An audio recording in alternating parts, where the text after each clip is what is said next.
أعوذ بالله من الشيطان الرجيم بسم الله الرحمن الرحيم وعشرادني امتixaanaha ahaa chemistryga Soomaaliga ah waa casharkii lixaad in kastoo aynu muddo ismoogeen bil ku dhawaad ah dib ayaan u soo laabanay sidii aan hore ku sheegnay casharadana waxa ahay casharo basic ah waxaan u gudbi doonaa haddii Ilaahay yiraahdo casharada chemistryga tutorialska deepka ah insha Allah haddii Ilaahay yiraahdo casharka 8aad ilaa casharka 9aad wixii loo gaaro waxaan idin soo jeedinayaa anigoo ah Maxamuud Cabdirashiid Muuse waxaan ka soo jeedinayaa Iqra Education Program kusoo dhawaada sidii hore uga hadalnay casharadeenna waxaanu ka hadalnay maatarka oo siyaabo qoto dheer aan uga hadalnay waxaan ka hadlaynaa waxa la yiraahdo energy waa maxay energy of Soomaaliga waxa lagu yiraahdaa tamar so kelmadda energy waxay ka timid Greek energia oo ah work shaqo wax shaqo hawlgeliya ama shaqo falgeliya energy-ga siyaabo kala duwan baa waxa weeyaan resource kala duwan baa laga heli karaa sida solarka machine baa soo saari karaa even waxa weeyaan jirkayga dhexdiisa wuxuu ku shaqeeyaa energy la'aan ma shaqeyn karo all jirkayga biological systems ama biological reactions ka dhacaya waxay ku dhacaan iyadoo oo la adeegsanayo energy mostly ATP iyo waxa loo yaqaano adenyl triphosphate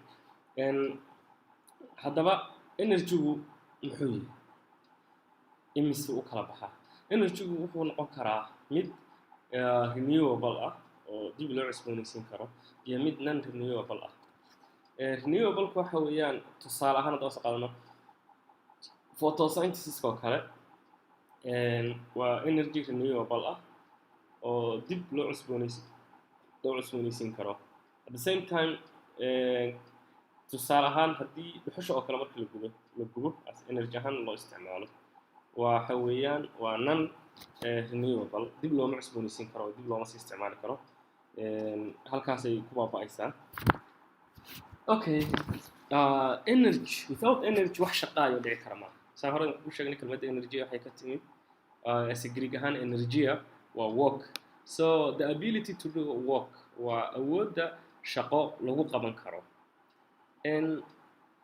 sida halkaan soo kaga muuqata waa energy-gu ma ahan wax aad waxa la yiraahdo taaban kartid it's not unlike matter oo kale ma ahan matter wax la taaban karo la arki karo la qaban karo structure iyo shape leh laakiin uu ka duwan yahay midkaan energy-ga ma dareemi kartid ma arki kartid meel inta ka soo qaadin meel ma geyn kartid ma lahan structure ama qaab dhismeed uu samaysan yahay taasoo waxay keenaysaa marka energy-ga inaadan waxa weeyaan aadan ku qeexi karin waxa aad aragtay okay haddaan ka soconno waxa la yiraahdo types of typeska energy-ga because waxaan ka hadlaynaa ma ahan physics waxaan ka hadlaynaa waa as chemistry mostly energy-ga waxaa lagu heli karaa solarka laga heli karaa heat ahaan baa laga heli karaa electrical wind dabayshi mechanical intaas baa lagu heli karaa laakiin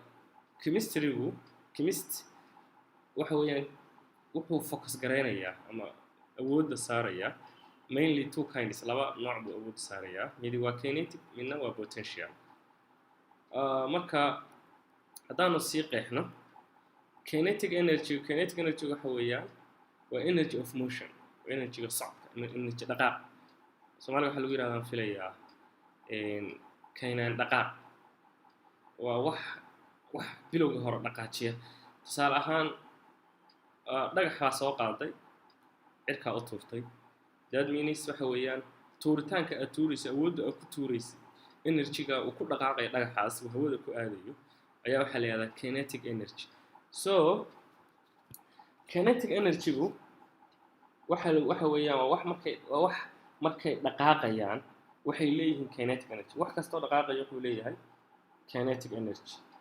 Okay, saasoo haddana ay tahay kinetic energy waxa can be transferred from one particle to another. How? su'aal sidee kinetic energy-gaasi keenaan dhaqaaqaasi particle ama qurub walax to walax kale ugu gudbi karaa. tusaale ahaan adoo gacanta dhagax ku haysta, dhagaxii baa tuurtay, caagad baa halkaa taalla, caagaddii markuu ku dhaco caagaddii way dhaqaaqaysaa, caagaddii waxay helaysaa kinetic energy. So kinetic energy-ga adigu dhagaxa siisay ayaa wuxuu u gudbiyey waxa loo yaqaano caagaddii aad dhagaxa ku dhufatay. Kinetic energy-gu waxaa loo bedeli karaa can also be converted into other types of energy. waxaa loo bedeli karaa noocyada kale oo energy-ga ayaa kinetic energy-ga loo bedeli karaa. oo sidee loogu bedeli karaa? dabaysha oo kale marka la isticmaalayo marxadahan waaweyn oo dabaysha waxa weeyaan u bedela waxa la yiraahdo electrical energy. So kinetic energy-gaas ayaa wuxuu u bedelayaa electrical energy oo dabayshii. Also waxa la yiraahdo hydroelectric-ga oo korontada laga dhaliyo biyaha oo kale, hirarka biyaha, mawjadaha biyaha, dinamooyinka lagu xirayo, dinamada dhaqaajinta ay dhaqaajiyaan. dhaqaajintaas la dhaqaajiyo waxa weeyaan waa kinetic energy oo lagu dhaqaajiyay. Then waxay isu bedelaysaa electrical energy. Okay, halkaa waa isla fahnay baan filayaa. Then waxaan u gudubnay potential energy. Potential energy waa maxay? waa stored energy. waa energy-ga la keydiyey, tamarta la keydiyey. tusaale ahaan, example, a bullet that hasn't been fired yet. xabadda aan weli la ridin waxaa ku kaydsan energy. energy-gaasi xabadda marka la rido way soconaysaa. waxa ay ku socoto waxa weeyaan waa energy. So maxaa la yidhi? There is a lot of energy stored in the bullet. So energy aad u fara badan baa ku kaydsan. Potential energy haddaan dhahno potential kelmadda potential sideedan soo qaadano waa maxay? waa walax muujinaysa ama ku tusaysa awood horumarineed oo ay ku gaari karto wax kale mustaqbalka. waa walax ama wax ku tusaya capacity to develop into something in the future. So kinetic energy-gan qeexitaankiisa saxda waxa weeye is the energy that can do work at the some point in the future. dan tusaale u soo qaadano, jirkayaga waxaa ku kaydsan energy aad u fara badan. tusaale ahaan faadka jirkaaga, faadka inta u baahnaa markuu isticmaalo, inta kale waa la kaydiyaa. waxaa loo kaydiyaa in mustaqbalka loo isticmaalo as energy markii loo baahdo oo jirkaagu energy-ga uu ka yaraado. At the same time, sokorta oo kale, access-ka jirkaaga loogu talagalay markii oo sokor ah aad jirkaagu u isticmaalo, inta soo harta waa la store garayaa. waxaa la store garaynayo waa potential energy oo la rabo in the future in la isticmaalo. waxa la yiraahdo potential energy-gu waxa la yiraahdaa has the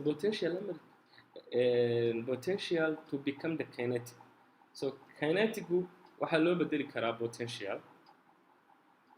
Then dalcad oo kala buur baa qof baaskiil la fuulay. baaskiilka markuu dalcadda fuulayo wuxuu isticmaalayaa kinetic energy. at the center-ka dalcadda markuu marayo, that means waxa weeyaan potential energy ayuu markaasi haystaa, sababtoo ah wuu dhaqaaqayaa, wuu taraaraxayaa.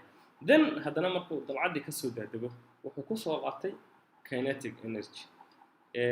casharkayagii caawa oo energy ka koobnaa oo concise kooban intaasuu ku egyahay. insha allah waan wadi doonaa casharadeenna haddii ilaah yiraahdo. sidaasii khayr baan isku ognahay. wassalaamu calaykum waraxmat ullaahi tacaala wabarakaatu.